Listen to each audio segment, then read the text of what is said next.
What's up, Charger fans? Welcome back to another video. Today I'm going to share with you my top 18 running backs. Let's see how my list compares to yours. Let's see which guys made it and which guys did not. So if that sounds good to you, let's go.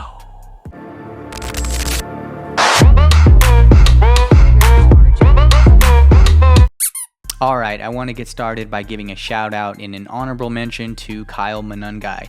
I take no pleasure in not having him in my rankings here. He's a great running back who is a super skilled pass blocker. I think he is going to make some plays in the NFL. But with that said, I see number 18 here on my rankings, LaQuint Allen out of Syracuse, 6 foot, 204 pounds. I see a guy who brings me a little more bang for my buck. I think he's also a good pass blocker, but I think he excels as a receiving running back. So he just kind of edged him out there. At number 17, I got DJ Giddens out of Kansas State, standing at 6 foot, 212 pounds. At number 16, I've got Devin Neal out of Kansas, standing at 5'11", 213 pounds. At number 15, I got RJ Harvey out of UCF, standing at 5'8", 205 pounds. At number 14, I got Kyle Monangai out of Michigan, standing at 6'2", 226 pounds. And at number 13, I got Raheem Sanders out of South Carolina, standing at 6 foot and 217 pounds. I want to start by talking about the big three here. And those big three for me are DJ Giddens, Devin Neal, and RJ Harvey. A lot of people probably think I'm crazy for having them this low, but those are the three that I personally kind of seen over and over in rankings that for whatever reason, I just can't get on the same page as a lot of you guys. I get the appeal. I think they are good running backs, but I just value the running backs that I have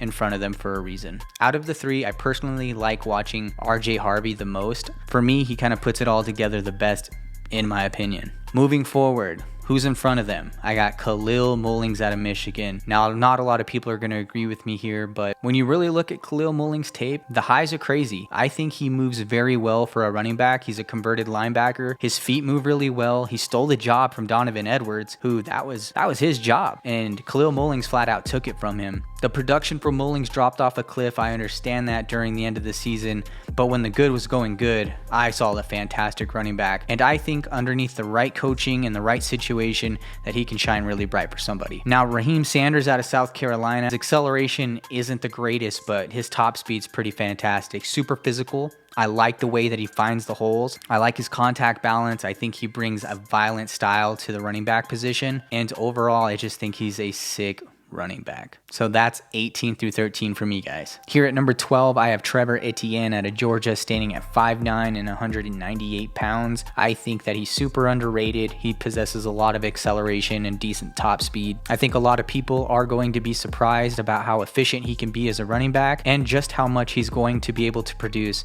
as a player for some team. Here at number 11, we got Brashard Smith out of SMU, standing at 5'10", weighing 194 pounds, wide receiver turned running back, and you can see it in the film. He's an excellent pass catcher, obviously because of his previous role. Another player who possesses good acceleration and top speed. He's shifty, he's elusive. He did a really good job at reading the field and getting yards after contact. I think if there's a player to kind of emulate what Tyrone Tracy was able to do, it's probably Brashard Smith. I think he's going to make some big plays and some big splashes. At number 10, I got Dylan Sampson out of Tennessee, standing at 5'8" and 200 pounds. Another player with good acceleration and speed. He's got this skill set to take a slight pause, let the play develop for a split second, and then make a decision. And whatever that is that he does a really good job with it. He's able to have this vision at the first and second level that sets him up for success. Not a lot of 5'8" running backs are successful in the NFL, but I think if anyone can do it, it's definitely him. So I found a home for him here at number 10 on my rankings. At number 9, I got Jaden Blue out of Texas, standing at 5'9" and 196 pounds. This is lightning in a bottle, true elite speed.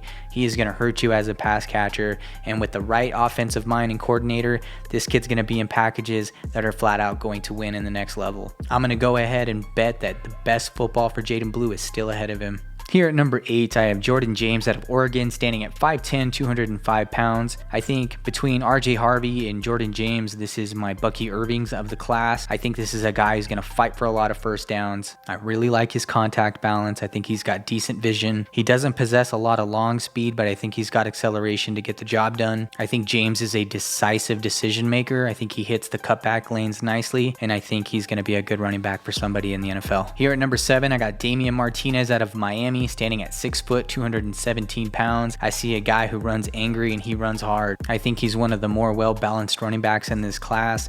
Not the fastest, not the slowest, not the worst pass blocker. I think he does everything at a pretty good level. I like the way that he sees the field, and I like the way that it takes more than one guy to bring him down. I really enjoy Damian Martinez, and I still think that there's a lot of good football still ahead of him. All right, and my final list of running backs here are my top 6. At number 6, I've got Caleb Johnson out of Iowa. At number 5, I got Cam Scattaboo out of ASU. At number 4, I got Quinshon Judkins out of Ohio State. At number 3, I have his teammate Travion Henderson out of Ohio State. At number 2, I have Omarion Hampton out of North Carolina. And at number 1, by no surprise, I have Ashton Jeanty out of Boise State. I think all of these running backs have the potential to be the bell cow for their running back room. I think all of these guys can carry the load, and I think all of these guys can be stars. I think when it comes to Caleb Johnson, we haven't exactly seen him win in a lot of ways other than being a zone runner. Not to say that he can't win in other ways. I guess time will tell how that kind of turns out for him, but he does have a lot of good traits that make him a good running back. Cam Scattaboo is simply just a barbarian at the running back position. He loves to crack skulls and get physical with you. He possesses good speed, and overall as a running back plays really good football. I kind of spent the summer ignoring how good he really is, not really giving him his kudos, but as I went back during my evaluation process, I would continue to come back to players almost 4 different times to 5 times, and each time I went back to Cam, I just got more and more impressed. So I found a home for him here at number 5. I think Quinshon Judkins is awesome. I think he just does everything at a high clip. I think he's going to be a good running back. I don't really have much else to add to that. Travion Henderson, another guy who possesses great speed. He's an awesome pass blocker. I think depending on his situation, if he shares a backfield with someone, I think he's going to make a lot of noise. And Omarion Hampton is just an absolute stud. I think if there was any other draft class, you're looking at an RB1 with Hampton.